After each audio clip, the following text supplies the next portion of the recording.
Being a very modular rifle, the AR-15 offers a countless array of options for the handguard.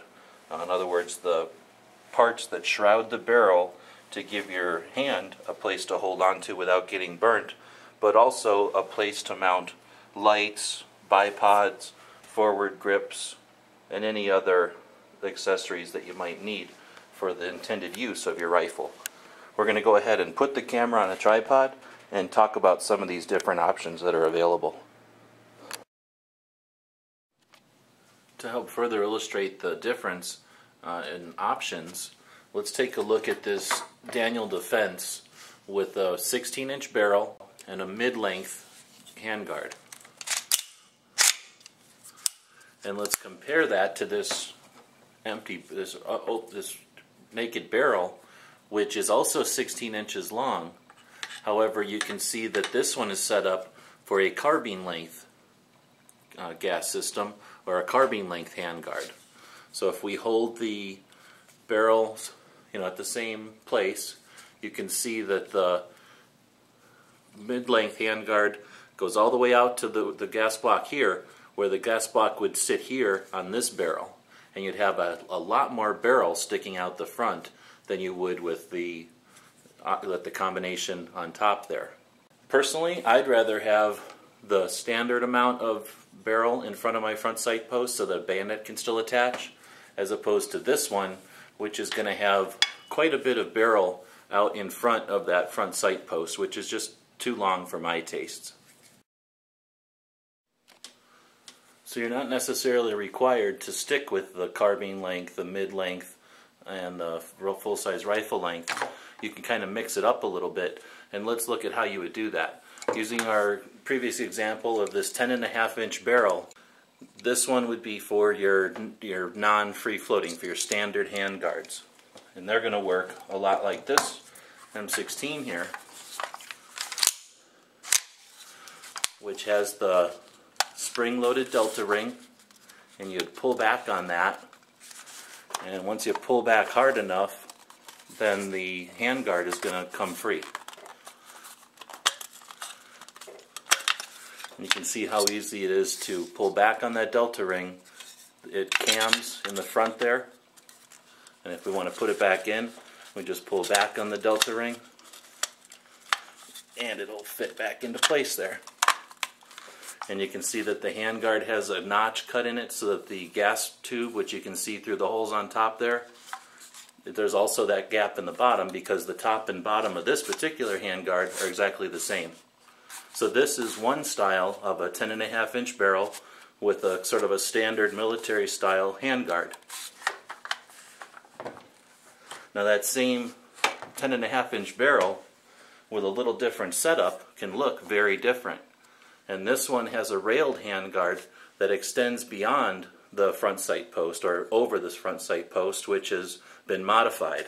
And let's take a look at that. Using that extended example again of a standard front sight post with the gas block. Here's another one that's called a low profile gas block. There's no front sight post involved in this one. And you can see that it still acts to release gases up from the barrel and then back down the gas tube, but it has a low profile so that a rail such as this one can be installed, and that fits right over that low profile gas block. And that's the same principle here.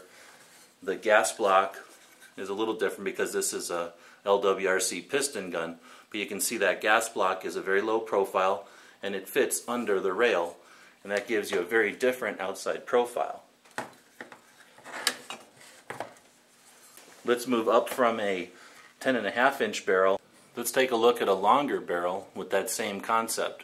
You can see that this handguard extends beyond the gas block, which we can see inside there. We can see its gas tube up inside of there, but again, the handguard extends well beyond that gas block. Now if we hold up a standard mid-size handguard next to it, we can see that if that standard handguard mid-length handguard was installed, it would fit just to the end of the gas block there. But this rail extends well beyond on this 14.5-inch barrel and shrouds most of the barrel. And the reason for that is to give you a much further forward grip if you're shooting the rifle isosceles that a lot of people find a good stance for shooting the AR-15. On this rifle, with a mid-length handguard that ends right at the end of the right at the back of the gas block. Now, when I put my hand on this one, I'm pretty tall, and with the stock extended all the way, I could still reach my hand up here easily if I wanted to shoot rifle isosceles. But I run into the problem that would be very hot, obviously, to put my hand out there.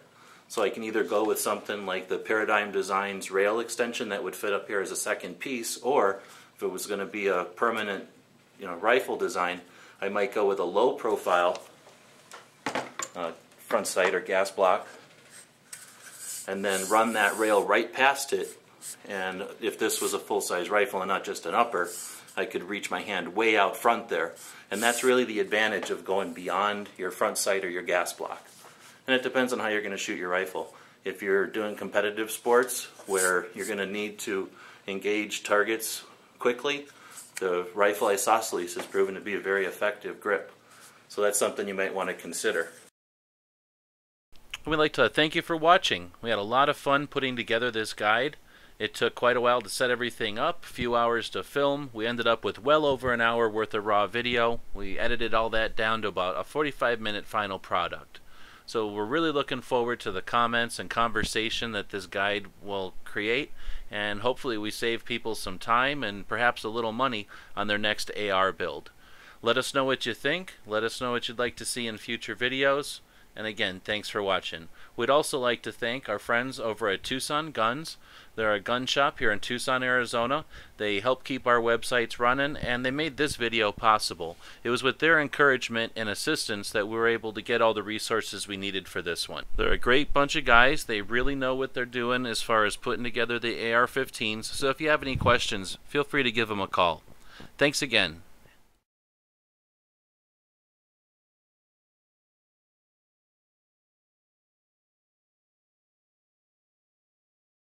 The guys and gals of GunWebsites.com encourage you to take a CCW class every year, practice at least once a month, and carry every day. Thanks for watching GunWebsites.com.